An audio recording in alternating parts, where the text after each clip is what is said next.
Hello teachers, my name is Vikram. Welcomes you to Strive for Progress. Topic आपको पता लग गया होगा कि आज हमने एक गुड टीचर के बारे में बात करनी है। मैं यहाँ पे परफेक्ट टीचर या आइडियल टीचर की बात नहीं कर रहा। एक गुड टीचर में क्या क्या क्वालिटीज होनी चाहिए, जो मैंने अपने स्कूल में मैंने अब तक जो मैंने पढ़ाया है, जो जो चीजें मैंने नोटिस की हैं वो मैं आपके साथ शेयर करूंगा। तो यहाँ पे एक गुड टीचर हम किसको कहेंगे, उसमें क्या क्या बातें होनी चाहिए। तो सबसे पहली जो यहाँ पे मैंने पॉइंट जो नोटिस किया है कि जब भी कोई टीचर अपना चैप्टर जो है वो रीड कर रहा है या बच्चों को समझा रहा है, ठीक है, तो वहां पे टीचर के फेस पे कोई भी ऐसे नहीं है कि वो स्माइल कर रहा है या बीच में मजाक कर रहा है। जब भी वो अपना टॉपिक क्लियर कर रहा है, बच्चों को समझा रहा है, तो वहां पे उस टाइम टीचर बिल्कुल सीरियस होकर उनको पढ़ाए।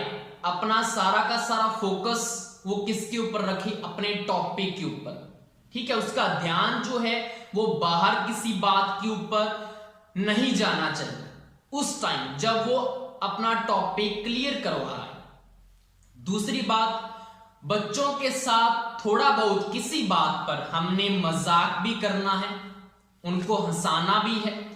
तो टॉपिक जब क्लियर हो गया तो आपको पता है हमारा पूरा जो पीरियड होता है 30 मिनट का, हम 30 मिनट तो उनको पढ़ाती है ही नहीं, कोई भी नहीं पढ़ाता 30 मिनट। हमारा टॉपिक 20-25 मिनट का ही होता है। 5-7 मिनट या 10 मिनट हमें मिलते हैं क्लास में, कुछ भी बातें करने के लिए मिल जाती हैं, या कोई भी उनके क्वेश्चंस आ रही हैं, उसके बाद उनका जैसे नोटबुक चेक हो रही है, तो कभी कभी ऐसी बातें आ जाती हैं जिसके ऊपर हमें उनके साथ हंसना भी चाहिए। ऐसे नहीं है कि सीरियस होकर ही रहना है कि बच्चे बिल्कुल डर के रहें आपसे, ऐसा भी नहीं करना हमने। तीसरी बात, जो शरारती बच्चे हैं, अगर वो कुछ गलत हरकत कर रही हैं तो वहां पे टीचर जो है ऐसे नहीं है कि उनको ऐसे ही छोड़ दिया जाए। वहां पे टीचर का स्ट्रिक्टली बिहेवियर उनके साथ होना चाहिए। उनके मन में एक डर भी होना चाहिए कि टीचर हमारा क्लास में खड़ा हुआ है, मैम हमारे क्लास में है, तो हम ऐसी कुछ हरकत ना करें, ठीक है। तो ऐसा कुछ डर भी अपना बना के रखना है। हंसना भी है, मजाक भी करना है किसी ना किसी बात पर, लेकिन ऐसे ना हो कि वो आपके ऊपर हावी हो जाए बच्चे, क्लियर। उसके बाद जो है पेरेंट्स जैसा भी होना चाहिए किसी टीचर को। कोई ना कोई देखो सेंसिटिव बातें होती हैं, कई बार क्लास में चलने लग जाती हैं, तो वहां पे वो पेरेंट्स जैसा भी उनको लगना चाहिए टीचर। उसके बाद हमारी 5th जो पॉइंट है, आपको पता है जो बच्चे हैं जो एक जैसे नहीं होते। कुछ बच्चे जो हैं इंटेलिजेंट काफी हैं, जिनको सिंपली अगर आपने 2-3 स्टेटमेंट बता दी उनको पता लग जाएगा, टॉपिक क्लियर हो जाएगा। किसी को क्या होता है वैसे नहीं पता लगता, तो टीचर में एक एक्टिंग वाली क्वालिटी भी होनी चाहिए। कुछ ना कुछ एक्ट करके दिखाए, कोई ना कोई डायलॉग भी बोले, जिससे वो कंसेप्ट उसके याद आ जाए, रिकॉल हो जाए कि सर ने ऐसी बात ऐसे करके हमें एक्टिंग से कुछ बताया था, या कुछ ड्रामा वगैरह करवाए। वो टीचर में ये चीज भी होनी चाहिए, क्लियर। 6 पॉइंट है, टीचर को अपनी कमियां वह जो उसके गुण हैं वो बच्चों से लिखवाने चाहिए, जिससे हर बच्चे से उसको कुछ ना कुछ कमी सुधारने का क्या मिलेगा, मौका मिलेगा। इसमें क्या है, जैसे टीचर क्लास में है, टीचर क्या बोले, सभी बच्चों को बोले कि आपको मेरे बारे में जो भी आपको अच्छी चीज लगती है वो लिख के लेके आए घर से, और मेरे में क्या क्या कमियां हैं। अब जैसे वीक बच्चा है, अगर उसको ऐसे लगता है कि जो टीचर है वो फास्ट करवा देता है, सिर्फ इंटेलिजेंट बच्चों की तरफ ध्यान देता है, उनके अकॉर्डिंग सारा सिलेबस करवा रहा है, हमें समझ में नहीं आ रहा, तो वहां पे वीक बच्चा क्या लिखेगा कि जो है टीचर की जो स्पीड है वो काफी फास्ट है, मुझे समझ में नहीं आ रहा इस टीचर की। तो वो लिखेगा ना कि इनका इसमें ये कमी है मेरे अकॉर्डिंग। तो आपके क्लास में देखो 20 अगर स्टूडेंट हैं, तो 20 स्टूडेंट्स के आइडियाज जो वो क्या सोचते हैं, क्या मेरे में कमियां हैं, क्या मेरे में गुण हैं, तो वहां पे आपको क्वालिटीज तो अपने पास रखनी है और जो आप में कमियां हैं वो आपको सुधारनी है। तो यहाँ पे ये टास्क देना चाहिए बच्चों को कि वो आपकी कमियां लिखें, ठीक है। उसके बाद टीचर के पास क्या होनी चाहिए, एक तो वर्क चेकलिस्ट होनी चाहिए। वर्क चेकलिस्ट मतलब उसमें बुक का वर्क कंप्लीट है या नहीं, नोटबुक का काम कंप्लीट है या नहीं, उसको अपने पास ही रखना है। वर्क चेकलिस्ट मतलब कॉलम बने होने चाहिए कि फर्स्ट चैप्टर, नीचे 2 कॉलम, सब कॉलम, एक बुक का एक नोटबुक का, चैप्टर सेकंड बुक नोटबुक, ऐसे करके सभी चैप्टर ऊपर लिखे होने चाहिए। नीचे 2 कॉलम हो बुक और नोटबुक का, और नीचे बहुत सारे क्या बने हो कॉलम्स, और इधर क्या हो सीरियल नंबर और उनके स्टूडेंट्स के नाम हो, और वो टिक करता जाए जिस जिसका वर्क कंप्लीट होता जा रहा है, इसका ये चैप्टर कंप्लीट है, इसका ये रहता है, उसको सारा एक क्या हो एक शीट के ऊपर उसके पास रिकॉर्ड होना चाहिए, ठीक है। वर्क चेकलिस्ट होनी चाहिए उसके पास। दूसरा है डेली टेस्ट रिपोर्ट। अगर क्लास जैसे कोई भी टीचर अपना टेस्ट लेता है, क्लास टेस्ट लेता है, तो वहां पे सारे के सारे मार्क्स उसने अपनी एक रिपोर्ट में लिख लेने, एक शीट होनी चाहिए उसके पास सभी स्टूडेंट्स के नाम के साथ, उनके उस सब्जेक्ट में कितने कितने मार्क्स आ रहे हैं। तो आपको वहां से इंप्रूवमेंट हो रही है या नहीं हो रही उसके बारे में भी पता लगेगा। या अगर आपने उन मार्क्स को किसी को जैसे प्रिंसिपल सर अगर चेक कर रहे हैं तो वहां पे भी वो शीट आप उसको दिखा सकते हैं सर को। तो एक डेली टेस्ट रिपोर्ट उनके पास होनी चाहिए। उसके बाद क्या है, टीचर को बच्चों की, हाँ टीचर को बच्चों की क्या है हॉबी पता हो, हॉबी उनकी क्या है, एम उनका क्या है, क्या वो बनना चाहते हैं। उसके बाद उनके पेरेंट्स क्या काम करते हैं, ये भी उनके पास रिकॉर्ड होना चाहिए, एक शीट अलग से लगा लें। बच्चों की हॉबी क्या है, बच्चों का एम क्या है, उनके पेरेंट्स क्या करते हैं, क्या वो फार्मर हैं, क्या वो इलेक्ट्रीशियन है, क्या वो उनकी शॉप है कोई, तो उससे आपको कुछ ना कुछ आइडिया बच्चों के बारे में हो जाएगा कि क्या वो क्यों नहीं पढ़ के आ रहा, क्या उसको कोई काम मिल रहा है घर पे, या उसका जो है किस तरफ उसका इंटरेस्ट हो सकता है। क्या कई बार क्या होता है जैसे फार्मर अगर है उनके पेरेंट्स, तो बच्चों का जो ध्यान है वो किस तरफ लग जाता है, खेती की तरफ लग जाता है, वो खेती वाले कामों में ज्यादा इंटरेस्ट लेते हैं, पढ़ाई में उनका इंटरेस्ट कम हो जाता है। तो हमें उनके बारे में कुछ ये आइडिया हो जाएगा कि वो किस सोच का है, किस परिवार का है, वो कैसे सोचता होगा, क्लियर। तो उनका हमें पेरेंट्स का जो है वो क्या काम करते हैं उनका पता हो, जिससे हमें उनकी इकोनॉमिकल स्टेटमेंट कैसा है वो भी पता हो, स्टेटस उनका। उसके बाद उनकी एज पता होनी चाहिए, क्योंकि हमने जो है टीचर को उनका आईक्यू टेस्ट भी लेना चाहिए, और आईक्यू टेस्ट के लिए उनकी जो है एज कितनी है, फिर हम उनकी मेंटल एज निकालते हैं, आईक्यू टेस्ट होना चाहिए जिससे उनको हम क्या करें उनका मनोबल बढ़ा सकें। जरूरी नहीं है कि थ्योरी में जो नंबर लेने वाला है वही इंटेलिजेंट होता है। कई बार क्या होता है जैसे कंपटीशन एग्जाम होते हैं उसमें तो क्या आने वाले एमसीक्यूज आने वाले हैं, उसमें कुछ लिखना तो है। अब जैसे कोई बच्चे क्या होते हैं रट्टे मारकर नंबर ले जाते हैं, लेकिन उनका माइंड इतना काम नहीं करता, मैंने ये चेक किया हुआ है। तो यहाँ पे उनका एक आईक्यू टेस्ट भी होना चाहिए बच्चों का कि इनका माइंड कितना है, क्या वो कैसे सोचते हैं।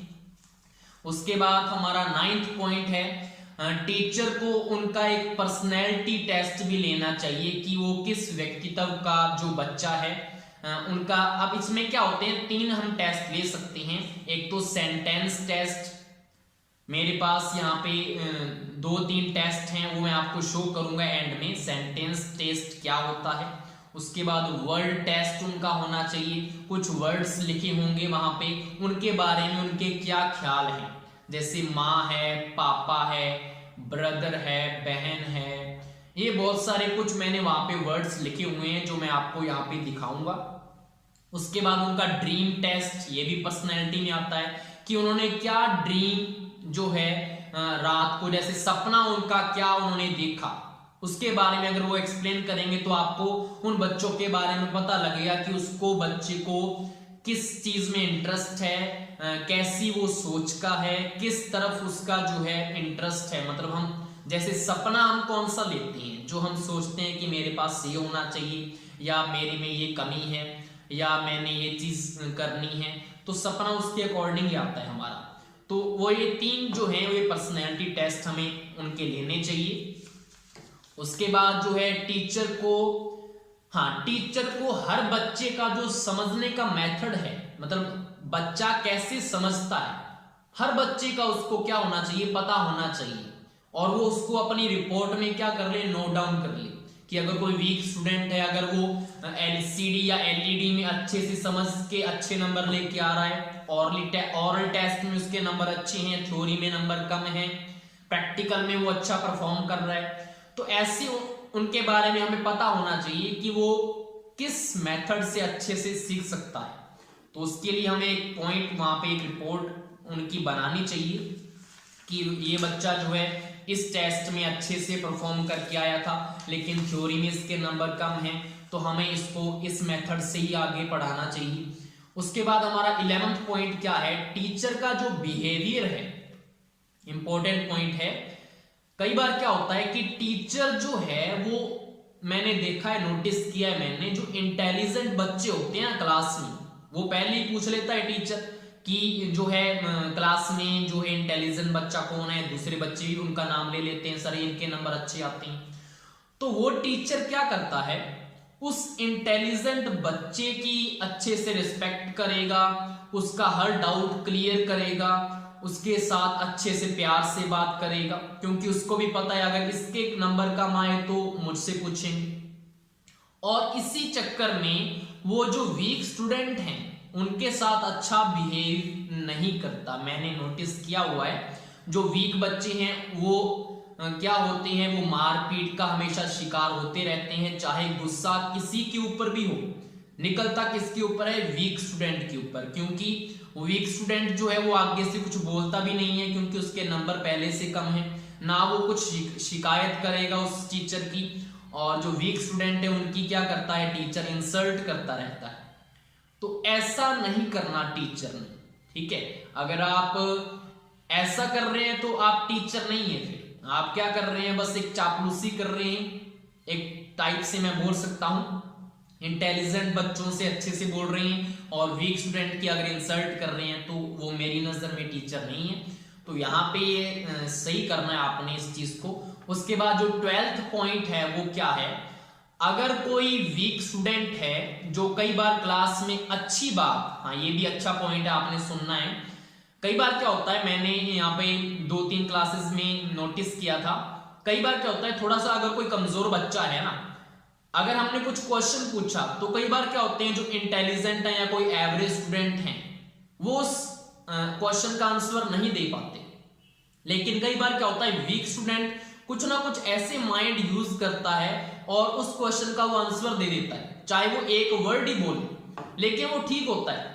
उस टाइम पे हमने वीक स्टूडेंट की अच्छे से उसको वेरी गुड बोलकर शाबाशी देनी चाहिए, उसके लिए क्लैपिंग करवानी चाहिए। उससे क्या होगा, जो वीक स्टूडेंट है उसका मनोबल बढ़ेगा, उसको ऐसे लगेगा कि मैंने कुछ अच्छा बोला, सर को अच्छा लगा, तो आगे और भी अच्छा करने की क्या करेगा, कोशिश करेगा, ट्राई करेगा कि मैंने थ्योरी में भी अच्छे नंबर लेके आने, सर ने मुझे शाबाशी दी। तो ये चीज करनी है हमने। आप ऐसा नहीं है कि वीक स्टूडेंट है तो उसने कोई आंसर बताया तो कोई बात नहीं, हमने इंटेलिजेंट ने नहीं बताया, ऐसा नहीं करना। अगर वो बता रहा है तो उसकी तो अच्छे से हमने क्लैपिंग करवानी है, अच्छे से उसका मनोबल बढ़ाना है, ठीक है। उसके बाद हमारा 13 पॉइंट क्या है, अगर क्लास में कोई इंटेलिजेंट बच्चा है और उसमें एटीट्यूड, हाँ ये चीज मैंने देखी है, कई बार क्या होता है क्लास में जो इंटेलिजेंट बच्चा होता है ना, तो उसको ऐसा लगता है कि मैं ही सब कुछ हूं, कि मेरे नंबर अच्छे आते हैं, तो वो जो कमजोर बच्चे हैं या दूसरे बच्चों के साथ अच्छे से बात नहीं करता। मैंने ये चीज नोटिस की है, वो दूसरे बच्चों को अपनी नोटबुक में नहीं देता। अगर ऐसा कोई बच्चे में एटीट्यूड पनप रहा है, एटीट्यूड पनपने लग जाता है, तो उस टाइम पे टीचर को उसका एटीट्यूड जो है वो हमेशा के लिए तोड़ देना चाहिए। कुछ ना कुछ ऐसा क्वेश्चन आप उसके सामने पुट करो ताकि उसका एटीट्यूड जो है वो नीचे आ सके। उसके बाद उसको प्यार से समझाओ कि बेटा ऐसे नहीं है कि अगर आपके नंबर अच्छे आ रहे हैं तो आप दूसरों के साथ ऐसे मिसबिहेव करेंगे, ऐसा नहीं करना आपने। दूसरों के साथ, सभी के साथ अच्छा बिहेव करना है, सभी के साथ अपनी नोटबुक शेयर करनी है। अगर आपको कुछ आ रहा है तो दूसरों की अगर आप हेल्प करोगे तो उससे आपकी नॉलेज बढ़ेगी ना कि घटेगी। ठीक है, तो आपको ये उनको सलाह देनी है और उसका एटीट्यूड थोड़ा नीचे करना है ऐसे बच्चे का। उसके बाद 14 पॉइंट क्या है, टीचर को सभी बच्चों में एक दूसरे से चीजों को शेयर करने की हैबिट डालनी चाहिए। ये मैंने अभी बोल दिया। वैसे तो सभी जो स्टूडेंट्स हैं ना आपके, उनमें आप क्लास में एक दूसरे से अपनी चीजें शेयर करने की हैबिट डालिए। जैसे कई बार क्या होता है एग्जाम में, अगर कोई बच्चा पेन भूल आया है, किसी दूसरे बच्चे के पास 2-3 एक्स्ट्रा पेन है, तो जैसे वो एक दूसरे के साथ शेयर करें। पेन, पेंसिल, कुछ भी स्केल वगैरह, बुक्स वगैरह, फाइल के पेज, ऐसे शेयर करने की उनमें हैबिट आपको डालनी है। उसके बाद जो है 15 पॉइंट है, टीचर को बच्चों के साथ फैमिली की इंपॉर्टेंस। हाँ, वेरी गुड। 15 पॉइंट क्या है, आजकल क्या हो रहा है, ज्यादातर जो बच्चे हैं वो मोबाइल पे ही लगे रहते हैं। और मैंने कई बार जैसे अब आजकल क्या मानते हैं कि हमारा जो जमाना है जैसे मॉडर्न टाइप का है, ऐसा मानते हैं, एडवांस चलने लगे हैं बच्चे। मैंने कुछ चीजें भी सुनी है कि वो चीज भी ज्यादा हो रही है बच्चों में आजकल, वो मैं नाम नहीं लूंगा इस वीडियो में। तो वहां पे हमने क्या करना है, उस चीज को सुधारने के लिए आप क्या करें, टीचर को जो है वो बच्चों के साथ जैसे फैमिली की क्या इंपॉर्टेंस है, फैमिली हमारे लिए क्या है, हमारी माँ क्या है, पापा हमारे साथ कैसे कैसे जो है हमारे लिए क्या क्या कर रही हैं, हमारे लिए फीस भर रही हैं, हमें अपनी कमाई से पढ़ा रही हैं। तो कुछ ऐसे टॉपिक जो हैं उसको कभी कभार अपनी क्लास में डिस्कस करने चाहिए कि माँ उनके लिए खाना बनाकर बेचती है रोज, अगर आप उसको खाते नहीं है तो माँ की भी कुछ फीलिंग होती है, पापा की भी कुछ फीलिंग होती है। तो कुछ ऐसी टॉपिक्स हमने उनके साथ शेयर करने हैं जिससे उनका थोड़ा जो दिल है वो जैसे पिघल्स जाए, उनको अपनी माँ की याद आए, थोड़ा उनका जैसे होता है ना इमोशनल वो हो, ऐसी चीज उनके साथ जरूर हमने करनी है। क्योंकि आजकल बच्चे जो है थोड़े से एडवांस होकर कुछ ना कुछ अपनी लाइन से जो है वो भटक गई है, मैंने ये चीज नोटिस की है। ठीक है, उसके बाद 16 पॉइंट क्या है, टीचर को हर बच्चे को का क्वेश्चन करने का मौका देकर उनके आंसर देने चाहिए। बिल्कुल, कई बार क्या होता है टीचर जो है वो हमेशा इंटेलिजेंट बच्चे की क्वेश्चन सुनता है और दूसरों को इग्नोर कर देता है। तो जो टीचर है उसको हर बच्चे के जो क्वेश्चन है वो क्या करने चाहिए, उनको बोलने का मौका देना चाहिए, उनके आंसर देने चाहिए। ठीक है, उसके बाद अगर हम बात करें 17 पॉइंट हमारा क्या है, टीचर को बच्चे की कमी पर मजाक नहीं उड़ाना चाहिए। बिल्कुल, यहाँ पे क्या होता है कई बार जैसे मैंने नोटिस किया है वीक बच्चा जो होता है ना उसकी हम इंसल्ट करते रहते हैं, उसका मजाक उड़ाते रहते हैं कि इसने तो ये कर दिया, इसका तो ये देखो ये क्या लिख के लेके आया है। तो हमें कभी भी उसका क्लास में मजाक नहीं उड़ाना चाहिए, स्पेशली क्योंकि वो बच्चा जो है वो भी फील करता है।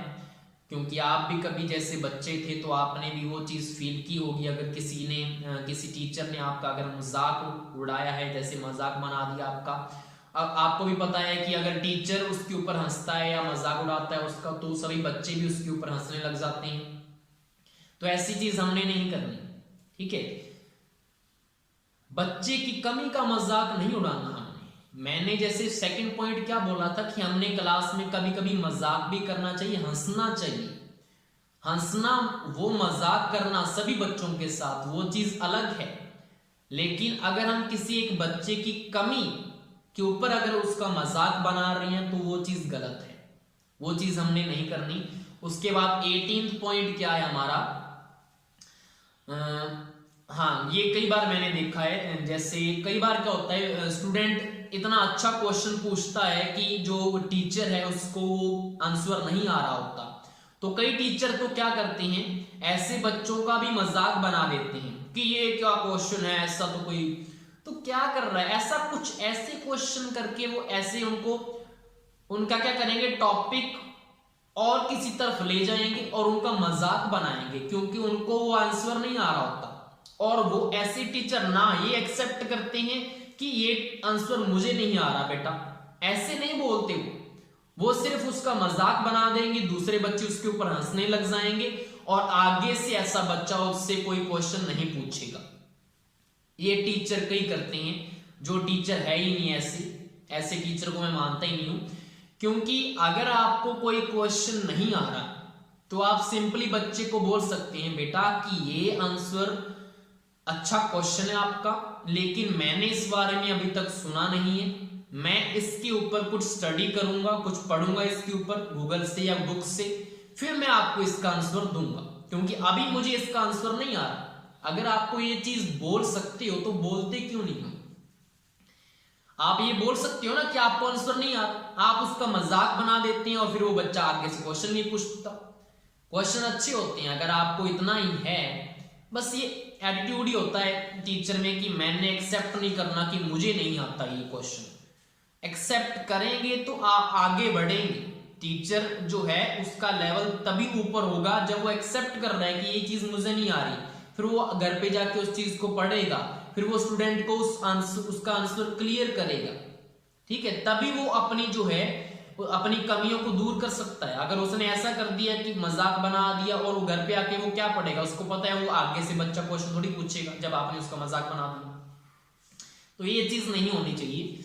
उसके बाद हमारा जो है 19 पॉइंट, हाँ क्या था इसमें, टीचर को बच्चे की फीलिंग्स का पता करने के लिए भी कि वो क्यों नहीं पढ़ता। हाँ, कई बार क्या होता है कुछ बच्चे ऐसे होते हैं कि चिड़चिड़े से बच्चे होते हैं, कई बार क्लास में या लड़ाई झगड़ा सा करते रहते हैं, अकेले से रहते हैं कुछ बच्चे। तो टीचर को जैसे हमने सारे अगर टेस्ट ले लिए, पर्सनैलिटी टेस्ट ले लिया, IQ टेस्ट ले लिया, पेरेंट्स का अगर आपको जो है काम वो क्या करते हैं वो चीज भी पता है आपको, तो कुछ ना कुछ आपको आइडिया हो जाता है कि जो बच्चा है वो किस सोच का है, किस में उसका माइंड चल रहा है, क्यों वो ऐसा है।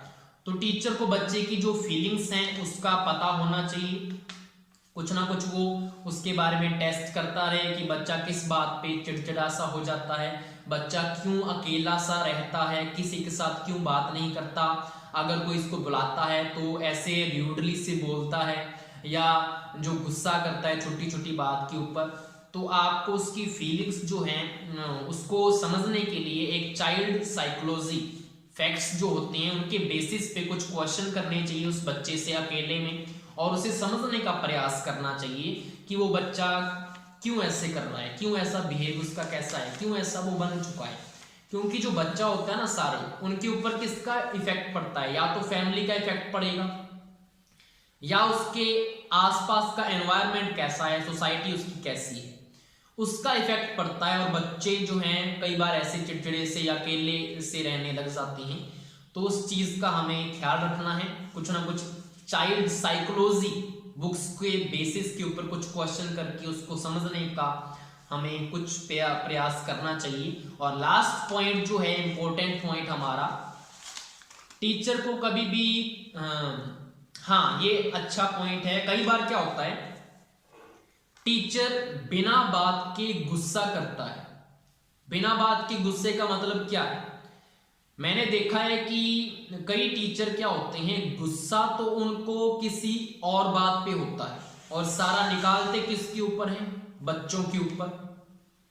तो ऐसा नहीं करना हमने। अगर आपकी कहा सुनी हो चुकी है परिवार के साथ, फैमिली में अगर आपकी कहा सुनी होगी और आप स्कूल में आ रहे हैं, बच्चों को पीट रही हैं, बच्चों को बुरा भला कह रही हैं, ठीक है, बच्चों की इंसल्ट कर रही हैं, बच्चों के ऊपर गुस्सा उतार रही हैं, तो नहीं करना ऐसे। या अगर आपकी प्रिंसिपल सर के साथ कुछ कहा सुनी हो गई है, मीटिंग में कुछ ऐसा चीज हो गई है, तो आपको उस चीज का जो इफेक्ट है बच्चों के ऊपर नहीं डालना। ऐसा ना हो कि आपको गुस्सा तो है प्रिंसिपल सर की बात का, या किसी पेरेंट्स ने आपकी शिकायत कर दी उस बात का गुस्सा है, और उसको आप उतार किसके ऊपर रहे हैं, बच्चों के ऊपर। क्योंकि बच्चे क्या हैं, आपके आगे बोलेंगे नहीं, बच्चे आपके ऊपर पलटकर कुछ जवाब नहीं देंगे। हर टीचर जो बोलता है ना कि मुझे गुस्सा आ गया सर इसलिए मैंने इसके लगा दिए, क्यों गुस्सा कंट्रोल नहीं हो सकता। अब कई सोचेंगे गुस्सा कैसे कंट्रोल होगा, तो मुझे एक बात बताओ, अगर आपको गुस्सा प्रिंसिपल सर की बात पे आया या पेरेंट्स ने आपकी शिकायत की तो आपको पेरेंट्स के ऊपर गुस्सा आया, तो आपने गुस्सा शो क्यों नहीं किया? आपने प्रिंसिपल सर के ऊपर गुस्सा क्यों नहीं किया? आपने पेरेंट्स के ऊपर क्यों गुस्सा नहीं निकाला? आपको गुस्सा तो आ ही चुका था ना जब आपको ये चीज बोल दी। या आपने अपने फैमिली में पापा के ऊपर गुस्सा क्यों नहीं निकाला? बोला तो उसने था ना, उन्होंने था बोला तो। लेकिन गुस्सा किसके ऊपर निकाल रहे हैं? बच्चों के ऊपर। क्यों? क्योंकि बच्चे वीक हैं। हमेशा जो आदमी है ना, हमेशा कमजोर, जो उससे कमजोर जो पीपल होता है ना, कमजोर व्यक्ति होता है जो, हमेशा उसके ऊपर गुस्सा निकालता है। कभी भी आपने देखा है कि अगर कोई कमजोर आदमी है वो किसी अमीर आदमी के ऊपर गुस्सा निकाल रहा है, या कोई बड़े आदमी के ऊपर छोटा आदमी गुस्सा निकाल रहा है? नहीं निकालता। वो निकालता है हमेशा उससे वीक आदमी के ऊपर। और ऐसा ही टीचर कर रहा है, टीचर गुस्सा निकाल रहा है स्टूडेंट्स के ऊपर। ये क्या बात हुई? तो आपने अगर गुस्सा आपने कंट्रोल कर लिया, आपने फैमिली में गुस्सा नहीं निकाला, प्रिंसिपल सर के साथ गुस्सा नहीं निकाला, तो बच्चों के साथ कंट्रोल नहीं कर सकते आप। तब आपको क्यों गुस्सा आ रहा है? ये सोचने वाली बात है। कई बार हम भी ऐसी चीज करते हैं, तो हमने इस चीज को सुधारना है। हर चीज हमारे हाथ में होती है। गुस्सा करना भी हमें पता होता है कि किसके ऊपर हमें गुस्सा करना है, किसके हमने लगानी है। किसको हम लगाएंगे तो हमारी शिकायत नहीं आएगी, हमें कोई खतरा नहीं होगा अगर किसके लगा देंगे। और किसके लगा दिया तो हमारी कंप्लेन आ सकती है। टीचर को सब पता होता है, ठीक है? तो वो चीज को हमें थोड़ा सा सुधारना है। तो ये 20 पॉइंट्स थे। आई होप सो आपको ये चीज कुछ ना कुछ आपने इसमें नोटिस किया होगा। तो इसमें हमने अपने में सुधार करना है। Thank you.